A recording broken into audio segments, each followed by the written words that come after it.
Manmohan Singh, do swear in the name of God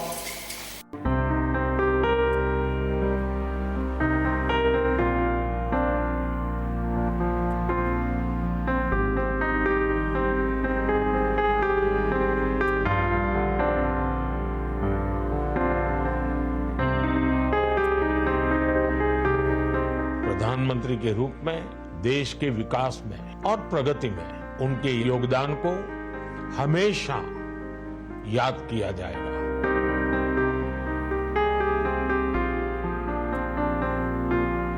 I am not going to be a candidate for the Prime Ministership if the UPA were to come back into power.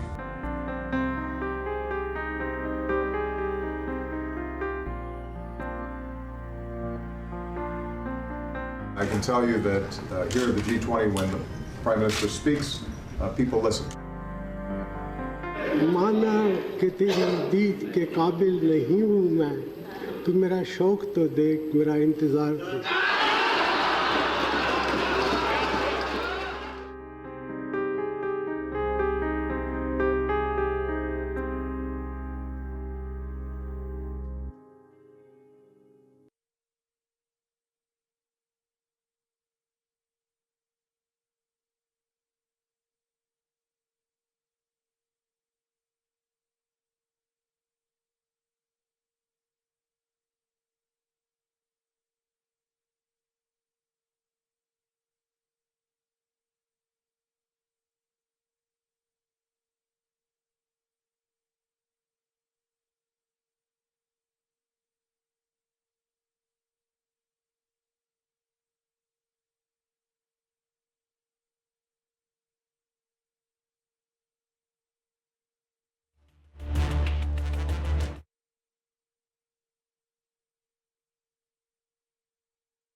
Manmohan Singh, do swear in the name of God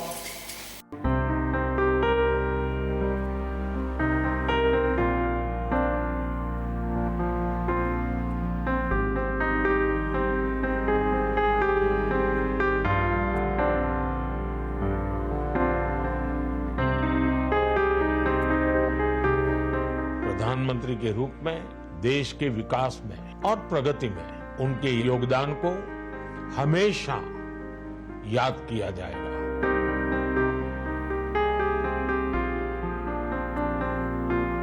I am not going to be a candidate for the Prime Ministership if the UPA were to come back into power.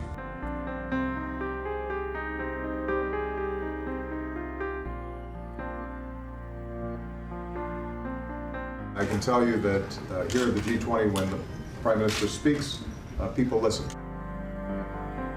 माना कि तेरी दीद के काबिल नहीं हूँ मैं, तू मेरा शौक तो देख, मेरा इंतजार देख।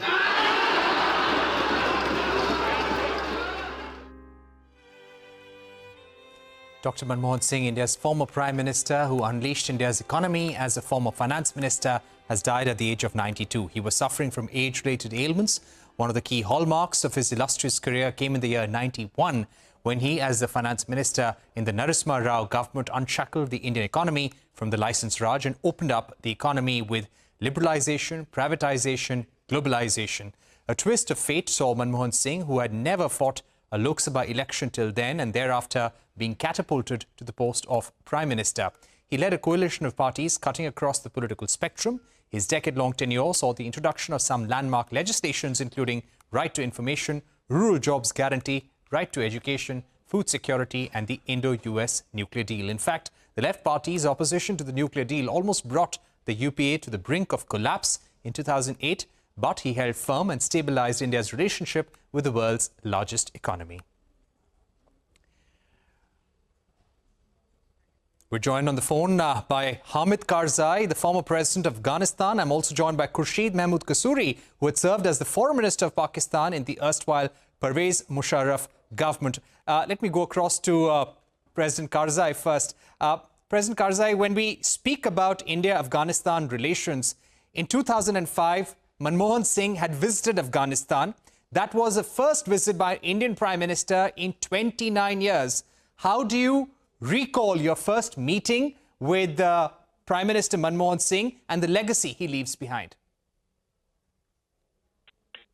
Well, sir, I'm sorry Dr. Manmohan Singh ji is no more with us. And I extend my condolences to Mrs. Singh, his family, the government, and the people of India. Dr. Manmohan Singh was a close friend and ally of Afghanistan and helped the Afghan people in many, many ways during his time in office. I remember him as a learned man with profound dignity and humility. And on all his visits to Afghanistan and my visits to India, we had the best of engagement and relationship that led us, both countries, to a strategic partnership and to the benefits, especially to the Afghan people that came from this relationship. He is a leading element for the reconstruction that we saw during his time in office. We are grateful to him. Right. Mr. Karzai, of course, Manmohan Singh would not have been very happy with what happened in Afghanistan in the last few years, with the Taliban taking control all over again. Could you give us a sense of his concerns during the time when it came to terrorism from Pakistan and other regions, and your discussions with Prime Minister Manmohan Singh? Well, my friend, Mr. Luthra, let us focus on remembering Dr. Saab Singh, and let us stay away from politics today. So I would not comment on those issues. I would rather have expressions of my profound memories of him, profoundly good memories of him, and the support that India gave us during his time in office, and the very close, friendly ties that we developed. What do you think was his biggest contribution to Afghanistan and India-Afghanistan ties, Mr. Karzai? In all possible ways, with the reconstruction of Afghanistan, the power grids in our country, the construction of those power grids, the construction of roads, the construction of the Salma Dam, the new parliament building, thousands of scholarships to the Afghan people,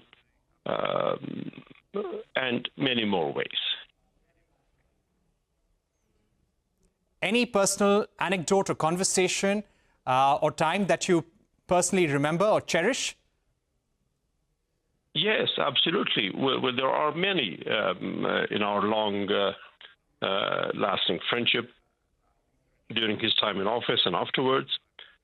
But on one of his visits to Afghanistan, one evening, he and I were having dinner, the two of us, tete-a-tete, as it is said. And the next day, he was to address the Afghan parliament.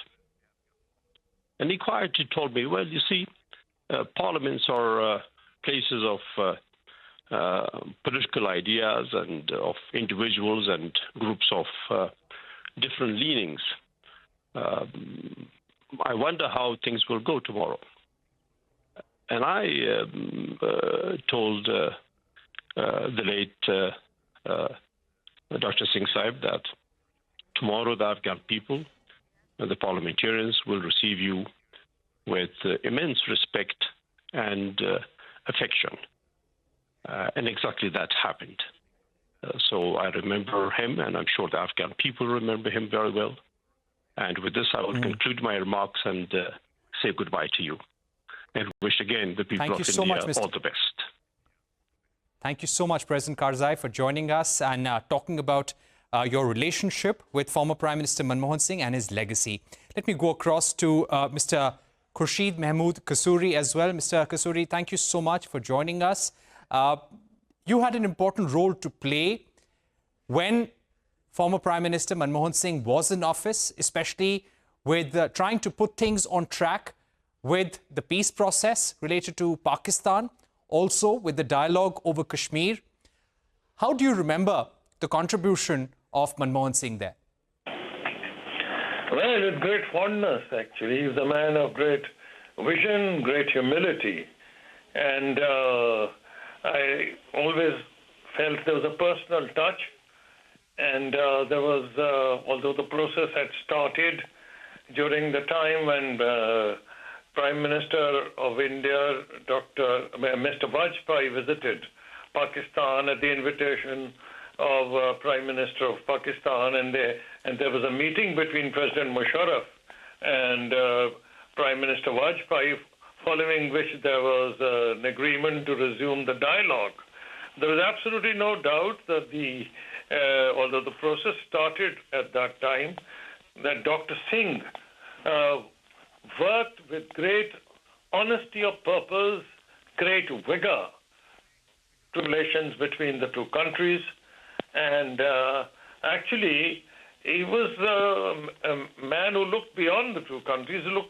He thought of the entire region, which is best, I think, exemplified by his famous statement that he looked forward to the day when it would be possible to have breakfast in Amritsar, lunch in Lahore, and dinner in Kabul.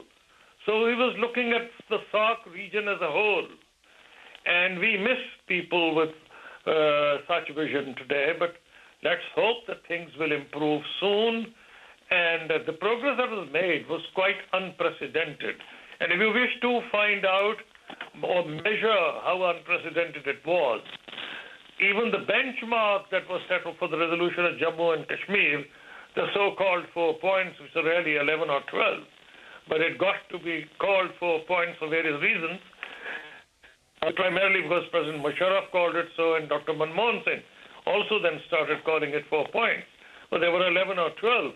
And I can tell you that even on back channel today, there are various seminars taking place, and even when some Indians talk to me on Pakistan-India relations on Zoom, we start from the same point that we had reached during the time when I was foreign minister, and President Musharraf was head of state here, and Dr. Manmohan Singh was Prime Minister of India. And in fact, he used to remember his village of Gah with great fondness. He wanted to visit the village that he was born in, where he was educated, and he actually tried his best to electrify that village, and we tried to help him carry out his wishes. And the people of that village were waiting for him to come. Well, he couldn't come for various reasons, but I do hope that his wife and other members of the family will find it possible to do so, to at least realize that wish of Dr. Singh. And I had assured Dr. Singh that in view of his contribution to peace, which was widely recognized in Pakistan, he'd receive a very warm welcome indeed. Right. Mr. Kasuri, when it comes to the dialogue over Kashmir, at what point would you say that the relationships deteriorated and it was clear that the two sides will not be able to find a solution? That didn't happen while he was Prime Minister. It happened much later. As far as we are talking about Manmohan Singh, in fact, I remember that he was supposed to come to Islamabad in, I think, September or October 2006. And it was just unfortunate that at that time we received a request that, there were 6 Indian elections, including those in UP, those state elections. So we received a request from the government of India that the visit which was supposed to take place in August or wherever be postponed for 3 or 4 months. And we understood the reasons, and it's our bad luck that we chose March. Because in March, President Musharraf decided to move against the Chief Justice of Pakistan in the Supreme Judicial Council of Pakistan. And then, of course, a series of events were let loose in Pakistan, which had nothing to do with Pakistan-India relations. And really, it was that event which weakened President Musharraf's grip over the affairs here and the government of Pakistan. That I was quite amazed, actually. I can't understand that even at that time, President Musharraf asked me if it would be what would be my reaction if Dr. Singh came at that time. I don't know even if Dr. Singh was willing to come, or if maybe the American interlocutors were suggesting that. I have absolutely no idea. But I remember saying to the president that that was not the right time. It was our bad luck. I wish he had come in October, or we had given February 2007 and not March 2007. Because I sincerely believed then, and I believe now, that the solution that we had arrived at, we had done a lot of good work. We had taken into consideration the aspirations, not just of the people of Jammu and Kashmir, but also taken the interests of India and Pakistan into consideration. And I do not think that a better solution is possible than the one that we had arrived at. And that is why I told you that even in international discussions today, that is where it starts.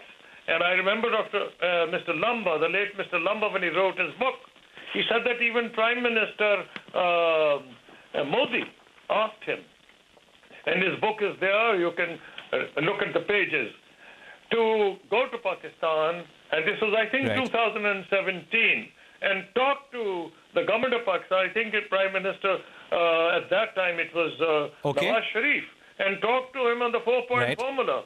So you don't have to take my word for it. You can just read Mr. Lamba's book. Right. We've completely run out of time, but Mr. Kasuri, thank you so much for joining us. Clearly, he was a leader with a lot of vision. Somebody, as you said, approached the ties of Pakistan with a lot of vigor. And honesty as well. We're taking a short break here on our coverage. Our broadcast continues on the other side, and when we return, we will get you reactions from corporate India. Subodh Bhargav, Naina Lal Kidwai and Sunil Kant Munjal will be joining us.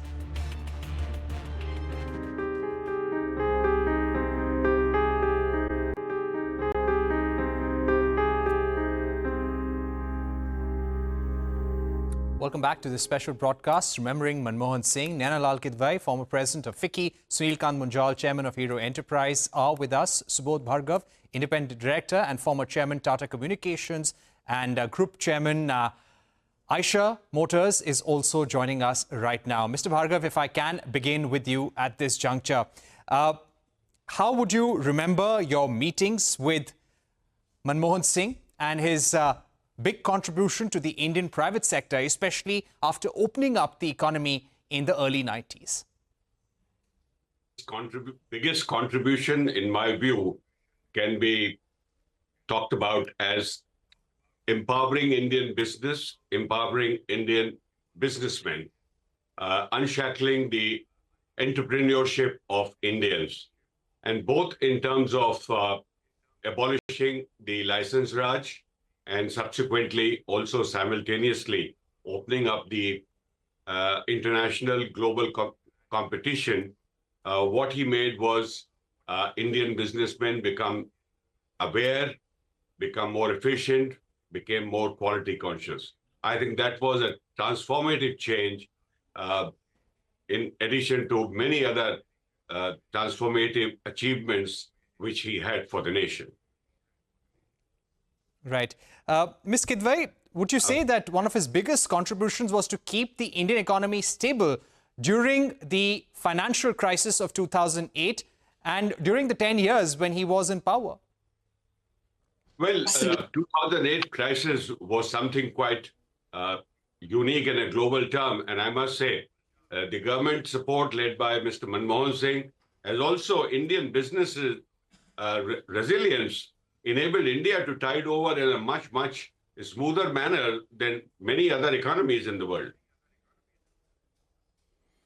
Absolutely. Let me also get in a word on that, Mr. Bhargav, with Naina Lal Kidwai.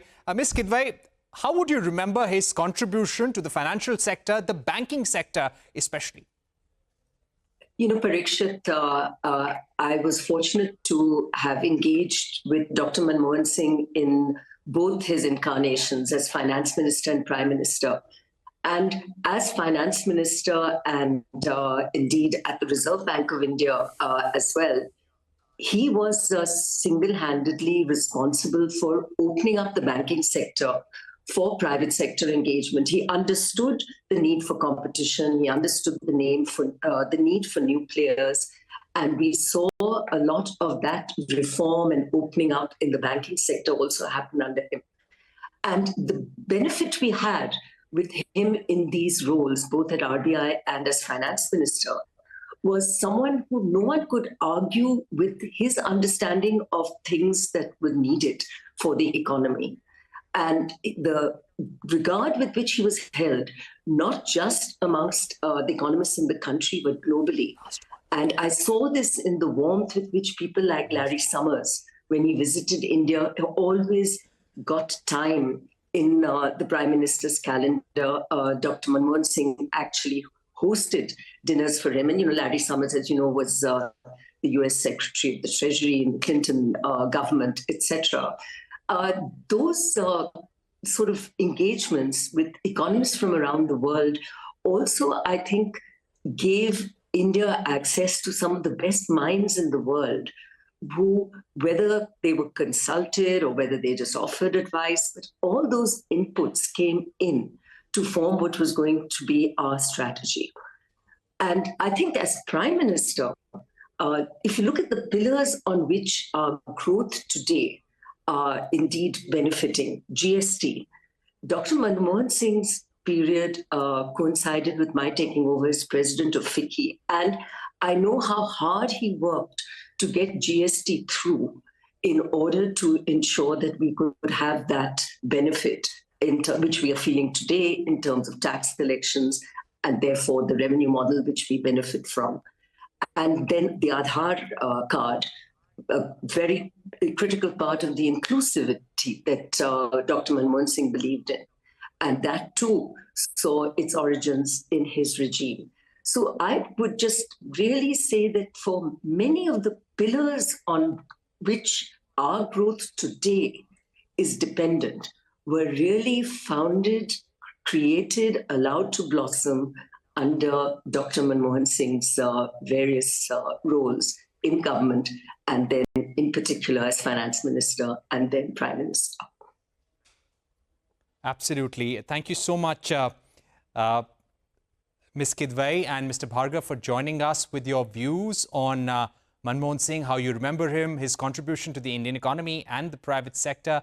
We're running out of time. We'll take a quick word from Mr. Munjal on the linkages, the connections between Hero Cycles, the founder, Mr. Brijmohan Lal Munjal, and former Prime Minister Manmohan Singh. Let's listen in.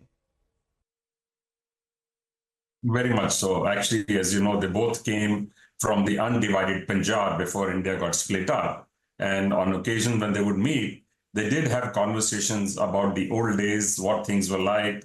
Dr. Manmohan Singh came, of course, from a small village called Gab, from what is now across the border. And my father came from Kamalia district, Lailpur. And while they did not know each other in what became Pakistan, but they had met numerous times in his various capacities, whether as Secretary Finance or in the Reserve Bank or on other occasions. And they had developed warm mutual respect for each other. And it was a nice, caring one, because when my father got the Padma Bhushan, Dr. Manmohan Singh acknowledged it publicly as a unique service of industry to the nation, and also agreed to and came to meet with our entire large Munjal family on an event we had set up to compliment and congratulate my father for this award.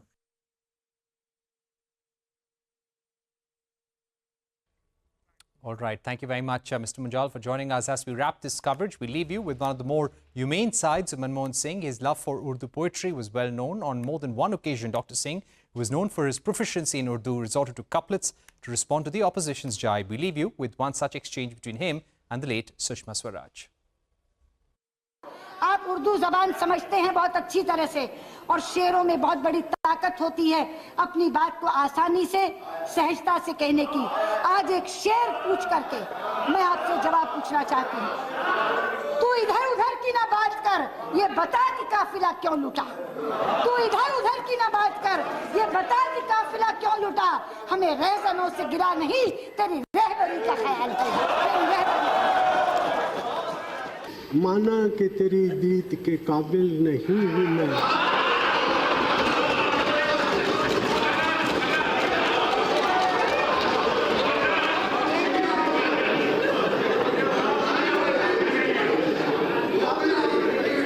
माना कि तेरी दीद के काबिल नहीं हूँ मैं, तू मेरा शौक तो देख, मेरा इंतजार देख।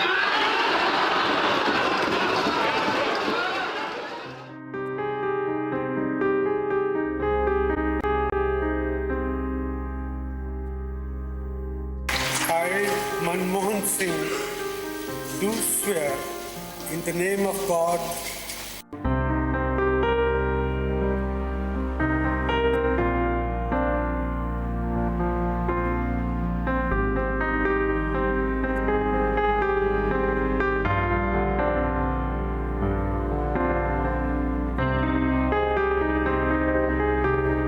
प्रधानमंत्री के रूप में देश के विकास में और प्रगति में उनके योगदान को हमेशा याद किया जाएगा।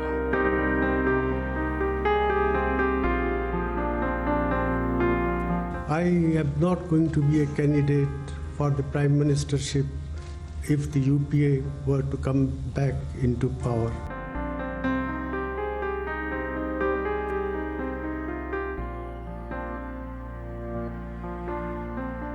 I can tell you that here at the G20, when the Prime Minister speaks, people listen.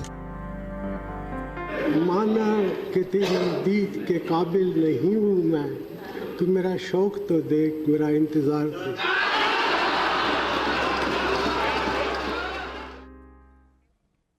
Hello and welcome to our special broadcast remembering Manmohan Singh, the man who unshackled India's economy as finance minister and ensured landmark legislations like right to education, right to food security and rural jobs guarantee as prime minister.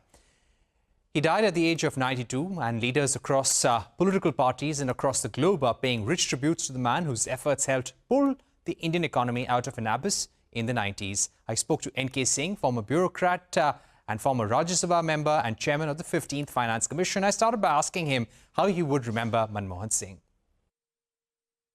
Well, indeed, a very sad day.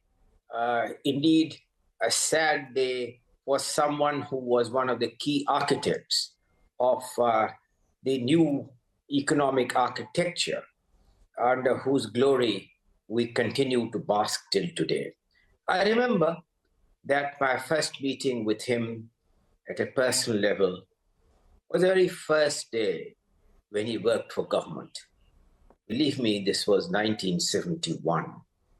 He worked as the economic advisor in the Ministry of Commerce. And right from that day, for decades, I was closely associated with him, seemed his warmth, his wisdom, and who mentored me for very long. I remember him as someone who had the audacity to undertake the boldest economic reforms because he had vowed to himself that he will not allow the fair name of India and its reputation to go down as a debt defaulter. So when he became the finance minister much later with many other things and the associations I had in multiple ways, I went to congratulate him.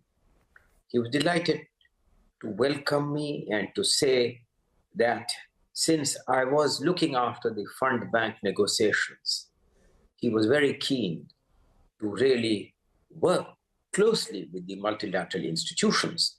Indeed, when he was made the finance minister, whatever may have been the thought processes of the former Prime Minister, P.V. Narasimha Rao, he was certainly a man whose reputation and credibility was greatly admired by institutions all over the world, including the multilateral development banks and the International Monetary Fund, which at that time very much needed to stave off a debt default.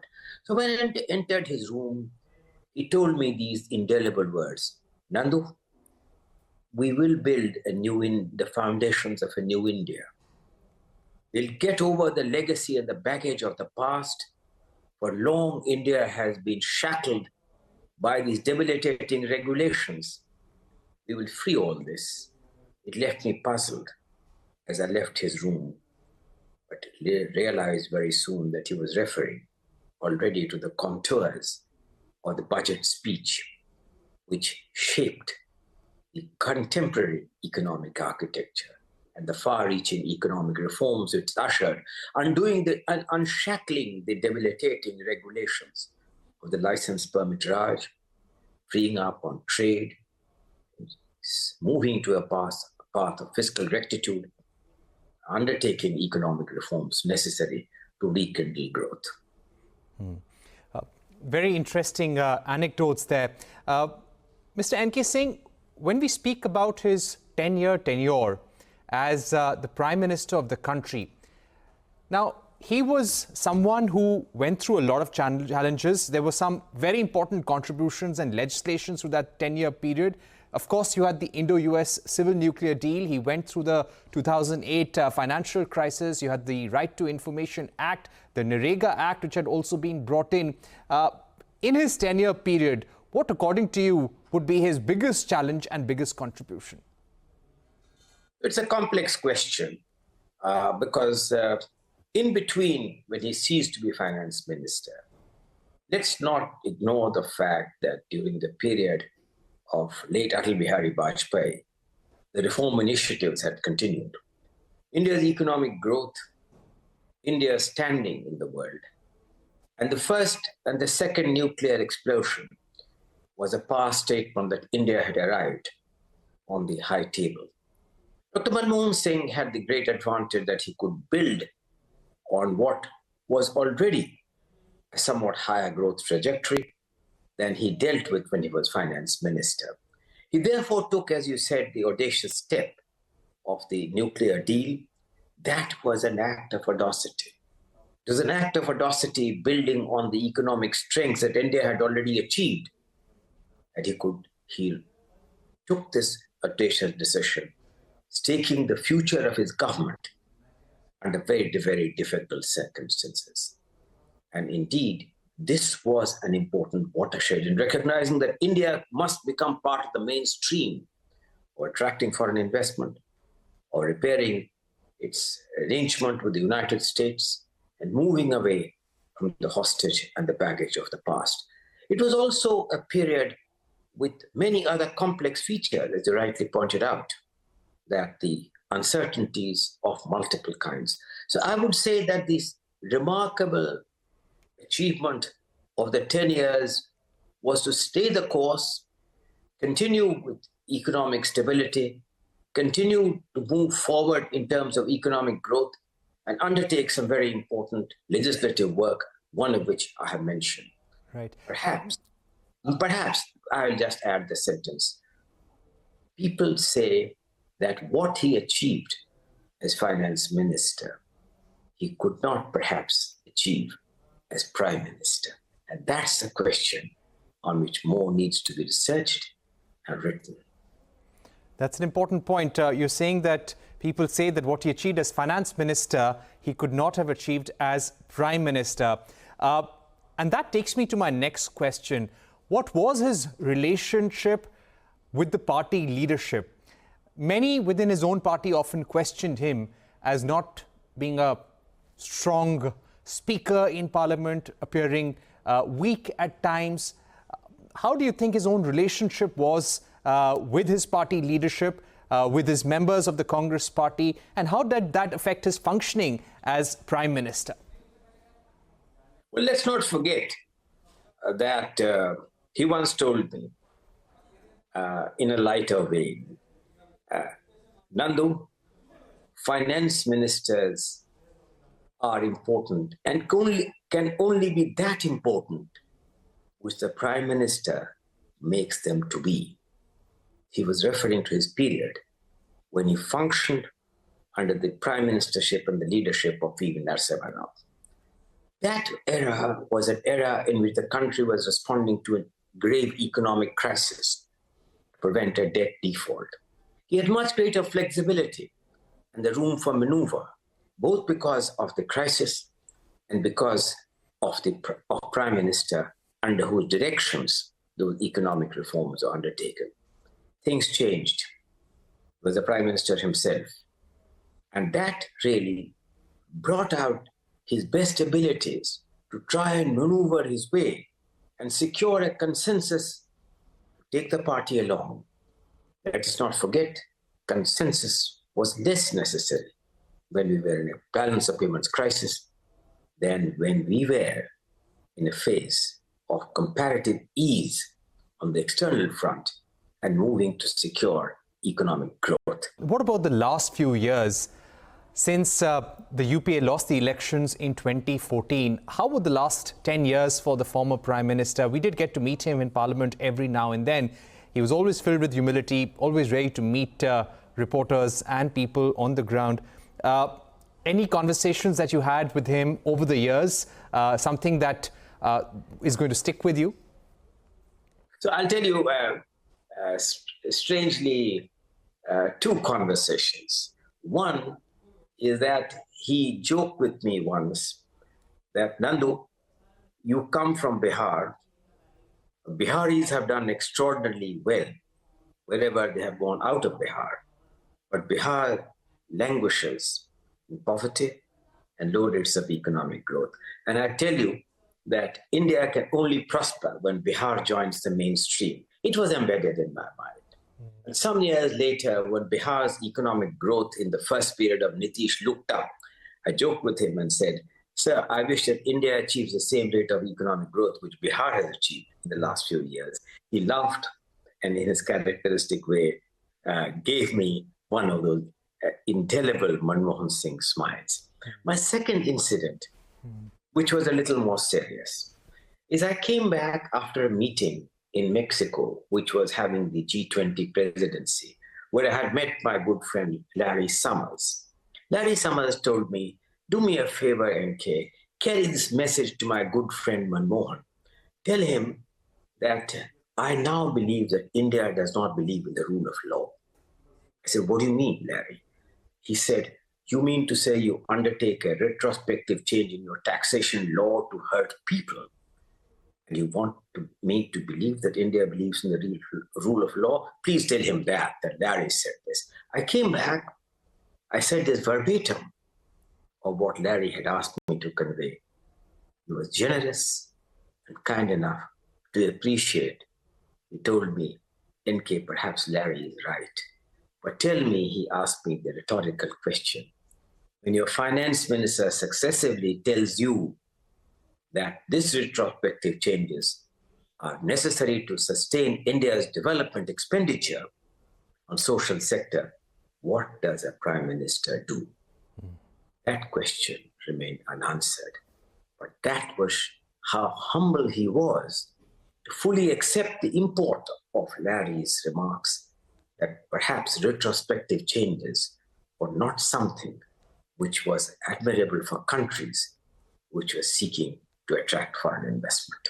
Thank you so much, sir. And we leave it there for the moment. But thank you very much for being with us on CNBC-TV18 and sharing your tributes for former Prime Minister Dr. Manmohan Singh, who passed away late last night.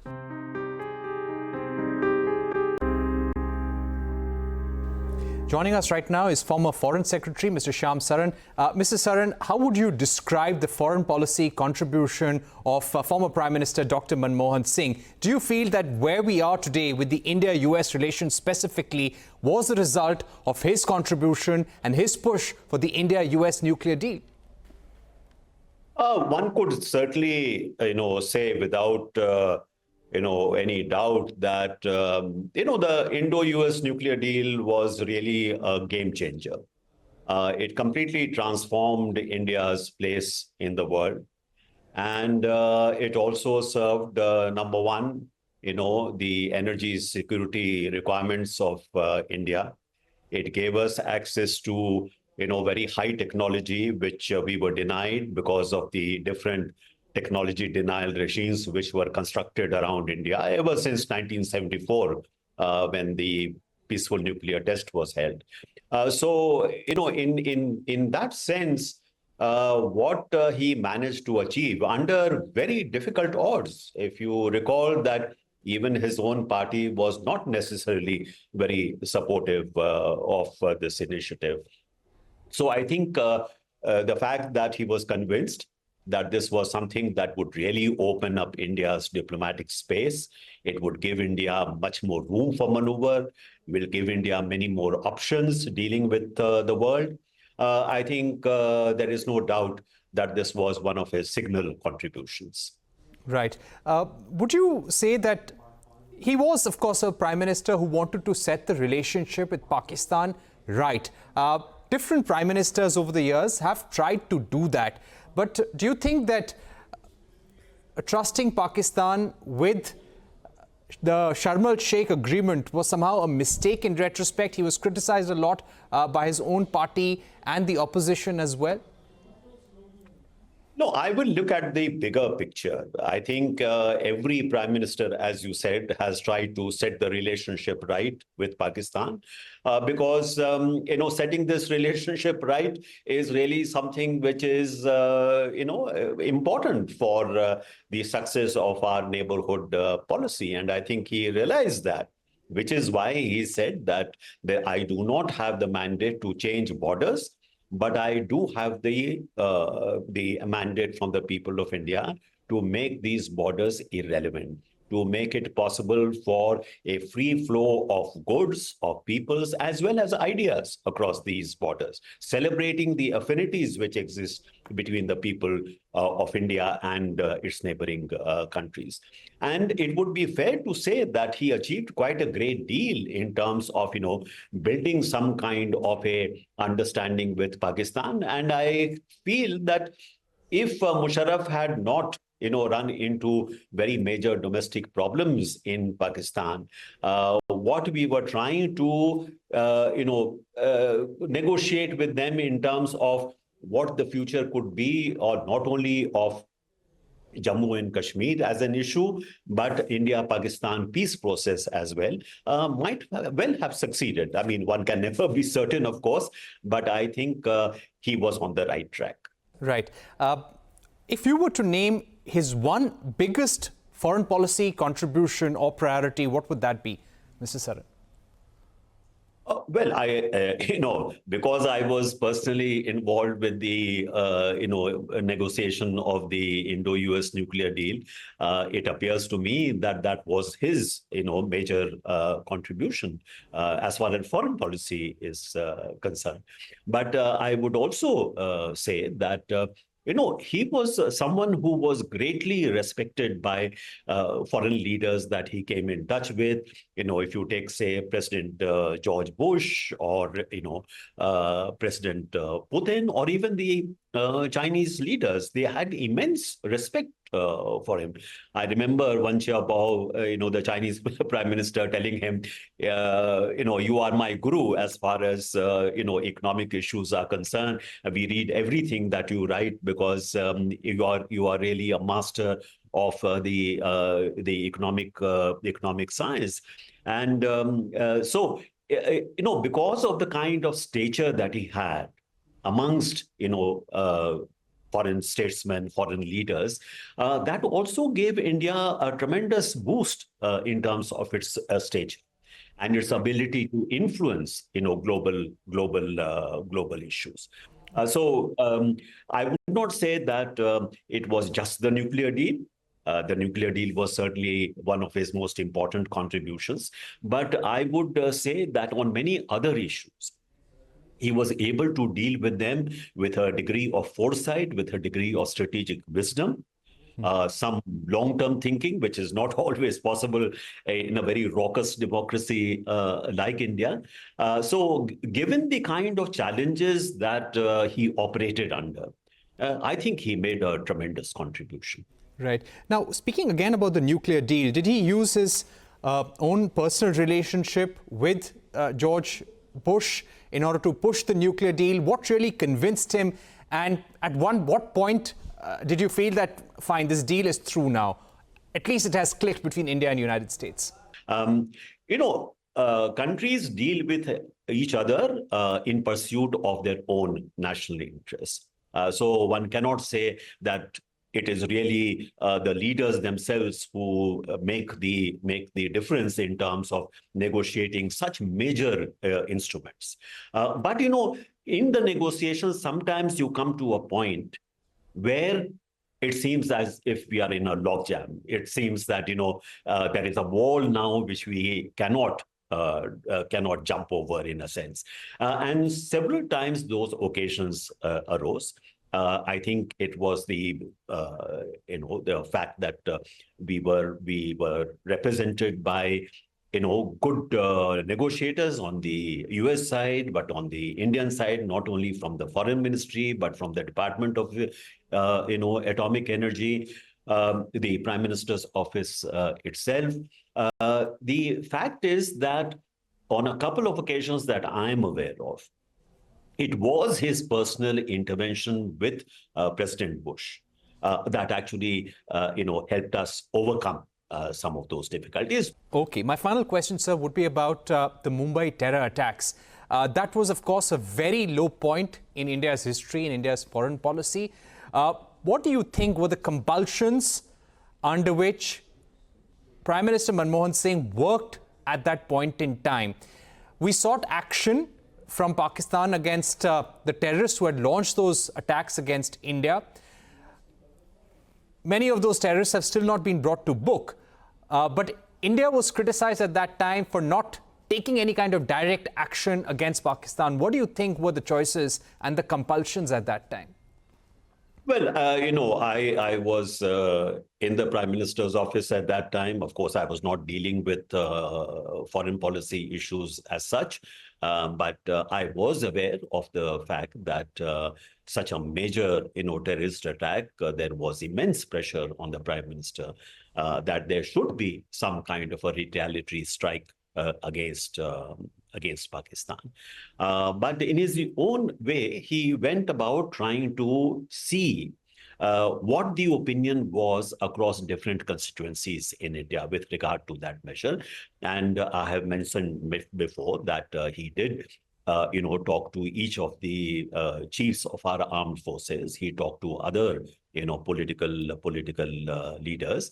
And on balance, he decided that there were far greater risks in taking that step rather than trying to deal with this in safeguarding our interests, of course, in dealing with the fallout from this terrorist attack, but also at the same time to try and mobilize international public opinion in bringing Pakistan, to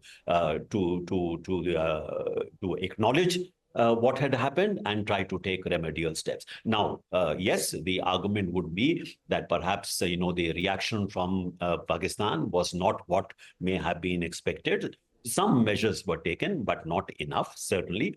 But I would say that as a result of the fact that Pakistan was shown up as really a source of terrorism, and secondly, the restraint that India had shown in terms of reacting that actually gave us far more, space in dealing with Pakistan. Pakistan's, I would say, international reputation, the fact that even the United States of America felt that this was something which had crossed the line. This was, I think, also the start of very close counter-terrorism cooperation between India and the US, which earlier had excluded, in a sense, Pakistan because Pakistan had such a close relationship with the US. Post-2008, in fact, our counter-terrorism cooperation with the United States of America included both Pakistan as well as Afghanistan. So this made it much more easy for us, to be better prepared to deal with terrorism from across the border than may have been the case before. If perhaps we had undertaken a major aerial attack against Pakistan, we do not know how much damage we would have done. We do not know what could be the capacity for Pakistan in turn to retaliate against India. These are imponderables. But I think on balance, if I look at it in retrospect, I think that was a wise decision on his part to take.